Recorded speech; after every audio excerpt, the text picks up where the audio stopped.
To LFFL Prime Time, all you need to know about the LFL in 5 minutes. We're going to start it as we always do in looking at the original league. We had a fun week this week with Bill beating Phil, Todd beating Matt, Greg beating Miles, Josh beating Andy, and myself.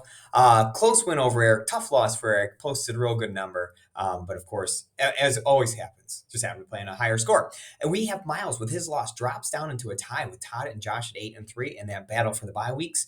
Greg and I not on these bye weeks yet at 7-4. Bill solidifies his playoff position at 5-6. Andy's at 4-7. However, Bill does have a pretty substantial lead in the points scored department over Andy, about 100 points, which is obviously hard to make up in just 3 weeks.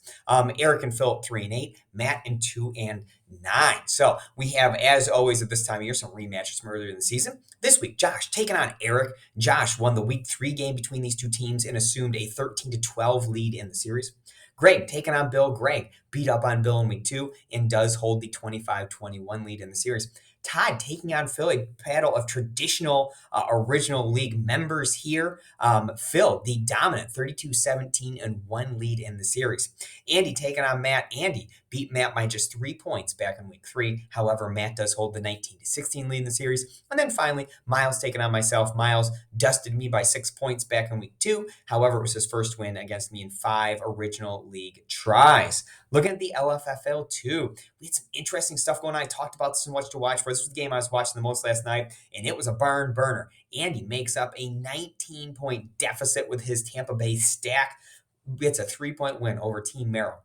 That, coupled with Sean's loss to Bill, means that Andy now has a 2-game lead on the field with 7 to play. However, it's not wrapped up yet. Greg puts up 102 points against Todd. Well, Greg's 102 is a season high, ties for the 8th best score all time with Bill, which Bill did in 2009. Still 9 points shy of Jim's 113 record score back in 2010.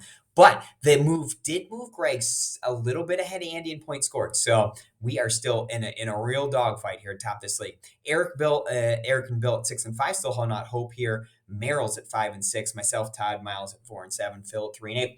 This week, Andy taking on Bill, Greg taking on Miles, Sean taking on Todd, Merrill's taking on Phil, Eric taking on myself. LFFL 3, Bill, Phil, Eric, Todd, Greg, and Matt Brennan, your winners this week. Miles, a 3rd straight loss, drops him into a tie with Phil at the top. Eric, Matt, Brennan, Bill are still very much alive for these bye weeks with this swoon from Phil and Miles. So Phil and Miles to a certain extent. Todd 6-5, tied for that final playoff spot with Andy. Matt Merrill, we talked about this, 4-7, needs to win out, but second in this league in scoring. So if he can win out, still has a decent chance to make the playoffs. Greg, myself, and Sean, much worse shape at 4-7. Nate at 1-10. This week, Miles taking on Matt Merrill, Phil taking on Nate, Eric taking on Andy, Bill taking on Todd, Matt Brennan taking on Sean, Greg taking on myself. And of course, that Miles and Matt Merrill game, battle of the top 2 scoring teams in this league, should be a great one and a game Matt has to win. LFFF4, congratulations to Miles. 2nd straight win, 6th career win. Hot month for Miles. We talked about this last week. 1st or 2nd in 4 of the last 5, 4th or better in 6 straight. Miles has zoomed all the way up to the top in spite of accidentally missing the first week. A point ahead of me, 3 points ahead of Eric and Greg. Your other champs, Eric and Bill, take the showdowns this week. LFFL 5.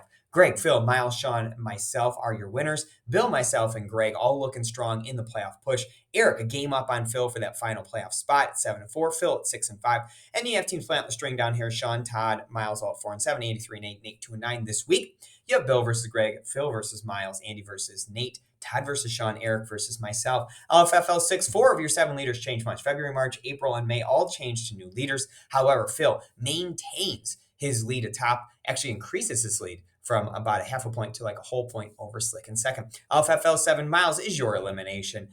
Miles was eliminated by a substantial margin. Sean, Eric, Josh, Greg still alive over here. LFFL 8, Phil, yet another high score in this league. No surprise that a man who has traditionally dominated in the Keeper League, is a multiple-time champion over there, has taken a dynasty this quickly. Phil outscored Miles by over 50 points. Miles was the second place team. I'm in second. His brother is in third. And then the LFFL 9, Phil, high score of the week over here, the number 1 seed. Although Jeremy puts up a good fight in the first week. Remember, 3 weeks for the final 4. Todd, a nice lead over Eric after week 1. Your LFFL Player of the Year scoreboard. Greg jumps Josh this week to move into first, drops Josh down into second. That's it. Good luck this week, guys. I hope you do well.